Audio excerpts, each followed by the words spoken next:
Hello, everyone, and welcome to Jock Talk with Brett Hedges. This is the third episode. Of Jock Talk with Brett Hedges on xeyz.tv. If you haven't already, please subscribe to our YouTube channel, Noxtrom1, and visit us on Twitter at Noxtrom, Noxtrom. The man on my side is best known for his voice, more so than his personal appearance. You might hear his voice when you listen to the Windsor Spitfires on Thursdays when he fills in. Mm-hmm. And on Friday nights in studio on TV Coach Go when the Spitfires are on the road. Man who's very skilled in videography, play-by-play, directing, and producing. Man on my left is James Murray. James, thank you for stopping by. Thanks. I gave you my resume before I came here. I think I read it a couple times. Yeah. That was pretty good. Yes. James and I go way back. We're actually Couple Harrow boys. Yeah, we're from the same hometown. And before we get into some sports talk, we would like to talk about a topic that is close to both of our hearts. A friend of ours named Blake Clifford died last year in a car accident, and they had the first ever Blake Clifford Memorial Golf Tournament at Oxley Golf Course over the past weekend. And James, what was it like at the tournament? You know, it was a phenomenal weekend.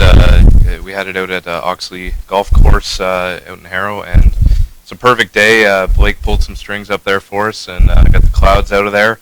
Fortunately, I had to work. We were doing the Ravens game later that night, so I had to do a quick round. But what a great turnout. I mean, they had all 18 holes filled with golfers from 12 until I left at 6. I mean, there was so many people came out and showed their support for Blake, and just remembered what a great life and what a great person that he was. He was, definitely, for sure. If anyone from the Harrow community is watching, thank you for so much, and we just hope that the tournament grows and grows, and the memory of Blake grows in our memories as well. Great guy, Blake. Absolutely, that's the one thing to remember. It's the first annual Until We Meet Again golf tournament, so we'll be doing it again every single year. A big shout out to Kyle Clifford, Blake's brother, and Mary Sinisak and everybody who came together to put that tournament on. And I mean, it's just a perfect day, and Shooters was packed right up until closing, with a lot of people sharing some great memories of Blake. Great memories for a great guy. Blake Clifford died, gone too soon, for sure. Sorry, not to choke up here. Great guy. James, you've been pretty busy.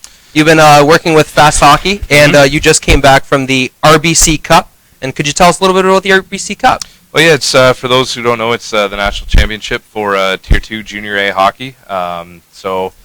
It was quite a whirlwind. I mean, there was hockey going on. I was in Dauphin, Manitoba for one of the regional tournaments to get the 2 Western Canada representatives. So I was out there for 2 weeks. Yorkton and Dauphin came out of there. And then off to Vernon, BC for the RBC Cup. 5 of the best teams in Canada all coming together. I mean, it was just phenomenal atmosphere, phenomenal tournament.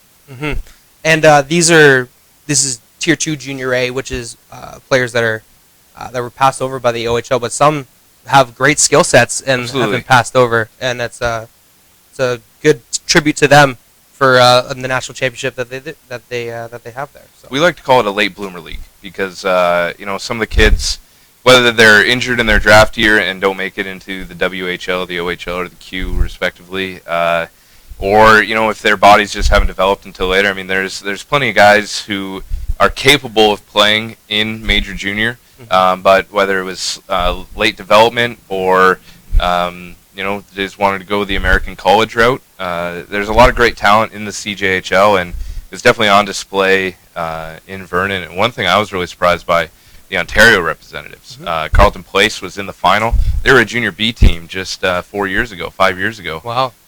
And Toronto Lakeshore Patriots were also a finalist. They were one of the first teams eliminated, but they were young. And if they can get everybody back for next year, they have a very good chance of being imported to La Prairie for the 2015 RBC Cup. 2015, you heard it here first from James Murray. And you were directing and producing that tournament before you were a play-by-play and a broadcaster. How is it going from being a play-by-play broadcaster, to directing and producing on a daily basis for a tournament such as that? Well, it's interesting. I've had the good luck of working a lot behind the scenes with TV Coach Go. So as I've grown up in this industry, I've been fortunate to do both, but it is a completely different mindset. when you're on camera and you're talking into a mic, that's all that matters, and there's nothing else really going. But when you're in that director's chair, you're responsible for everything that everybody sees and hears, and really, I mean, it's all on you. So there's a lot of stress that's involved, and one of the toughest things that I came across was Fast Hockey's. I mean, it's a great company, and Absolutely. they do some really good work. But their mandate, they bring in the radio play-by-play guys. Okay. So using the radio play-by-play guys who aren't used to doing it on video and kind of melding the radio lifestyle with the video, it was a small challenge to overcome. But our play-by-play guy, Rob Hunter, I've worked with him a number of times. He does play-by-play out in Bonnyville, Alberta. For the Bonnyville Pontiacs, the aptly named Bonnyville Pontiacs. A lot of our younger viewers probably won't even get the reference. No. But I've worked with him. It's taken him a couple times, but it just shows you what a difference the radio guys and the video guys, just the mindset that it is.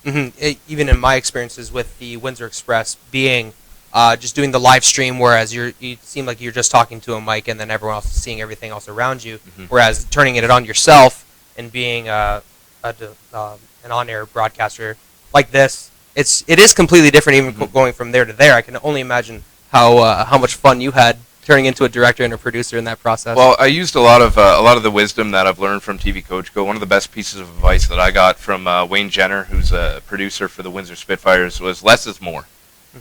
People have eyes, people can see. So you don't need to be as descriptive. For radio people, people can't see it. So they need to describe every little facet of what's going on the ice. And trying to work against their instincts and get them to step back. But I don't want to make this sound like I'm ragging on Rob Hunter in any way. I mean, he did a phenomenal job. I've heard it. I've heard his play-by-play. He's great. He's great at what he does. Absolutely. He worked in a Tinder reference, so all the younger crowd certainly enjoyed that one. But you can only imagine. Oh wow! You like I said, you gotta have your own fun while you're there, right? You gotta make it fun. But you're there to do a business as well. So, and now that business is over for the RBC Cup, you're working more and more with the Spitfires heading into the NHL Draft, right? Absolutely. Actually, if I can touch one last piece on the RBC Cup. Absolutely. I just wanted to talk about a couple players that really impressed me. Michael Prapavesis, defenseman from the Toronto Lakeshore Patriots. Pretty good chance he could go in the second round of the NHL Draft at the end of this June. Absolutely phenomenal defenseman, even if scouts can't pronounce his name. The other one was Andy Sturts. Anyone who's been following Tier 2 Junior A hockey should know his name. He was the CJHL Player of the Year. He had 116 points in 57 games. Not only was he phenomenally talented, but one of the few things I've ever seen happen, Carleton Place, in the final, were playing Yorkton, and they had a 3-1 lead with about 2.5 minutes remaining. Yorkton scored 2 goals in 8 seconds to tie it and send it to overtime, and Carleton Place lost 5 minutes into overtime. I mean, absolutely crushing loss. You can completely understand any player that just wants to get off the ice and out of that.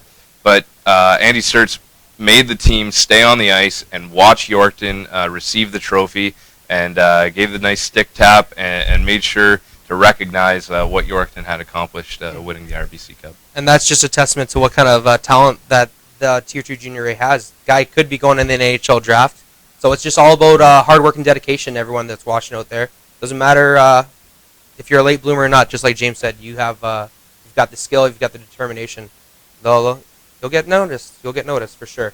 And a lot of guys right now are trying to get noticed heading into the NHL Draft. And you'll be heading over to Philly with some people from the Windsor Spitfires, correct? Yeah, lucky enough to be going with Dave Ducharme and the rest of the Windsor Spitfire crew to Philadelphia, the city of brotherly love, for the NHL Draft. I'll be doing an in-depth feature on Joshua Hosang and kind of the behind-the-scenes look of his day at the NHL Draft. We'll have him mic'd up on draft day. We're going to have him and his family kind of roaming around the city of Philadelphia, seeing what they can get into and try and blow off some steam, which before a very stressful day, I can imagine, for Joshua Hosang. For sure. And he's had the spotlight on him ever since he came to Windsor, so I can only imagine how he's going to feel heading into the NHL draft. Good luck for him. It's going to be interesting to see where he goes. I mean, realistically, could be a top 5 talent. He's got some of the best hands I've ever seen in a player. But a lot of questions about maturity and attitude, and I mean, a lot of that could be attributed to youth. Bob Bugner's not a coach that's going to stand for a player with attitude, and so I'm sure wherever Joshua Ho-Sang ends up, it'll be very successful for him. We're wishing the best to all of our Windsor Spitfires as they're making their way to the NHL draft. There's a handful of other players that were... Ryan Foss will be making the trip as well. He's a great story. Another kid probably could have played junior A hockey and went the college route, but was a late bloomer, came to the Windsor Spitfires this year out of prep school, and a little bit of an up and down year, but really put himself on the map. He had a hat trick against, I believe it was Guelph earlier this year, and I mean, just had a phenomenal second half.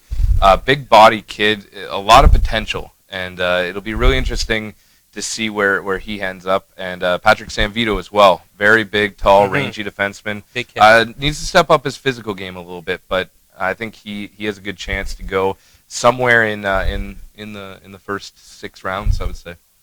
Well, we're definitely going to be watching there, and we'll get some updates from you as we go along, and maybe we could share. We'll be sharing your statuses and whatnot through on Noxtrom. I'm sure I'll be on Twitter quite a bit that week. Perfect, that's fine.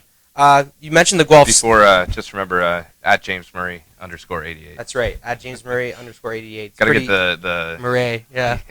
Gotta get the Twitter plug-in. How many times have you had people misspell your last name? It's constant. It's never ending. It is. And your name's not even that difficult. It's really not that hard. I'm sure you get a lot with Hedges, too. Hedges, Hedger, Hodges. My sister, Carrie, actually once was called Carl Hedger. So that was interesting to say. You were talking about the Guelph Storm earlier in passing. And the Mem Cup just finished. And the Guelph Storm were unsuccessful in attaining the Memorial Cup, lost to the Edmonton Oil Kings. What a great tournament that was. Phenomenal tournament. Great job, hosted by London. What were your thoughts on the entire tournament? You just take a step back and look at some of the performances. I mean, Anthony Mantha just lit the world on fire. Antoine Bibeau just signed with the Leafs today, actually. Wow. You look at some of the individual performances. Curtis Lazar's overtime winner to go to the Mem Cup final, and I haven't even mentioned Kirby Reichel yet. So I mean, up and down the tournament, just talent everywhere, and close games, some physicality, and for Windsor Essex fans, and I would think most of Ontario, the London Knights lost, so there was a lot of rejoicing there as well. Yeah, for sure. They the London Knights went 0-for at the Mem Cup, but they did a great job of hosting the tournament. Absolutely. The tournament favorites, the Guelph Storm, were upset in the finals. They were led by Kirby Reichel, who was part of that big blockbuster trade from Windsor earlier this year. You met with Kirby earlier this year in studio for TV Coach Go. What do you think that he's going through right now? How do you think how that tournament went for him anyway? I think he's really raised his status. I mean, he was taken 19th overall by Columbus, and a lot of people at the time said he was going to be a third-line checking forward. Okay. But what you've seen over this last year are those 40-goal seasons are no fluke. That's what I kept telling people. I mean, not everybody has back-to-back 40-goal seasons in the OHL. That's quite a feat. And, you saw what he did on the big stage. It's almost like the puck comes to him in those big moments, especially in the OHL final with those big goals to seal the win. Yeah. And I really just think he's really raised his draft, not his draft stock, because he's already been drafted, his overall his value to the Columbus Blue Jackets organization. Absolutely. I couldn't agree with you more. As I watched that tournament, it just seemed like Kirby Reichel was just all over the place all the time, finishing checks. Physical. So physical, yeah. It's very much. Stepped with the physicality when he went to Guelph. Even setting up some of those passes that he was making, some of those great assists that he had. And, of course, the individual efforts on the goals, too. He's you could tell he's a first-round draft pick for a reason. 19th overall. Some people would have had him going lower, but it seems that the Columbus Blue Jackets made the right pick on that one. I think what really dogs Kirby a lot, and you hear it a lot in and around Windsor-Essex County, he's Warren's son. Warren's Reichel's son. He gets everything because he's Warren's son. I'll tell you, and a lot of hardcore Spitfire fans know this. He is one of the hardest working players off the ice that's ever come through Windsor, and that's including Mickey Reno. I believe it. He is, I mean, everything that he gets on the ice is directly related to what he has done to get there. I mean, yes, he's Warren Reichel's son, and that's probably got him certain places, but where he's at right now is solely because of his work and his talent. Yeah, so big props out to Kirby Reichel. We're going to be really excited to see how his career goes in the NHL. Pretty disappointing end to his junior career, but hey, making the Mem Cup Finals isn't too bad. And like you said, you talked before, it's really hard to beat a team in that tournament twice. No, absolutely. I mean, there's so many great teams in the CHL, and these are the 5 best teams. I mean, we talked about the RBC Cup. It's pretty much the same style of tournament. Yeah. And if you get behind early, there's no coming back. And Guelph got out to the early lead. Maybe the day off hurt them, the semifinal. But I just think the Edmonton Oil Kings just too good to beat with up and down their lineup with another former NHLer's son, Samuelson. That's right, Wolf. Yeah, with a great performance. And I mean, what can you say about Curtis Lazar? He was here in Windsor for the Under-17 World Hockey Challenge back in 2011, 2010. A few years ago, yeah. Yeah, and so was Tristan Jarry, the goaltender. Mm-hmm. And I was lucky enough to call that tournament with Fast Hockey, and I was just so impressed by how they carried themselves and what talent they had at that age. Mm-hmm. And they've just carried it over and kept the momentum going. And a lot of people came out to those tournaments, but not a lot of people did show up from Windsor Essex hockey community. And I'm left questioning it, because you look at some of the names that played just on that Team Pacific alone. You know, Josh Morrissey was with the World Junior team. Yep. Sam Reinhart, who could be the #1 overall pick in this draft. Arguably, Curtis Lazar, Tristan Jarry, and that's just Team Pacific. Yeah. I mean, there was 4 other Canada teams and 4 or 5 other world teams in that tournament. Yeah, as well. I remember they were out in Amherstburg for a bit. They were out in the new arenas, and I remember I saw the Saskatchewan or the West or the Saskatchewan team. And there were some big boys on that team. Nathan McKinnon was with Team Atlantic then as well. Wow. Yep. It's funny how Jonathan Drouin was with Team Quebec. I mean, up and down those lineups, I think 21 of the 30 players drafted in the first round of last year's draft were in Windsor for the Under-17 World Hockey Challenge. And I mean, I don't want to say that attendance was bad, but I expected more from our hockey community. Yeah. Well, what can you do, right? It's tough. Sometimes people just can't get out to those tournaments. Not to say that the quality isn't there. I think there's just a bad perception of it. Is the point that I was trying to get across. Okay. People hear Under-17 and they think not so good. Yeah, but these are the stars of the future. Mm-hmm. And speaking of stars of the future, we have Bell River's very own Aaron Ekblad, who's a crapshoot to see if he's the top pick overall. What are your thoughts about Aaron's chances in the NHL draft? He's going to be one of the top 3 picks, easily. I mean, if he's not the #1 overall pick, I might be a little shocked. The air's out of the room now. Just to let you know, Aaron Ekblad is a first-round talent for real.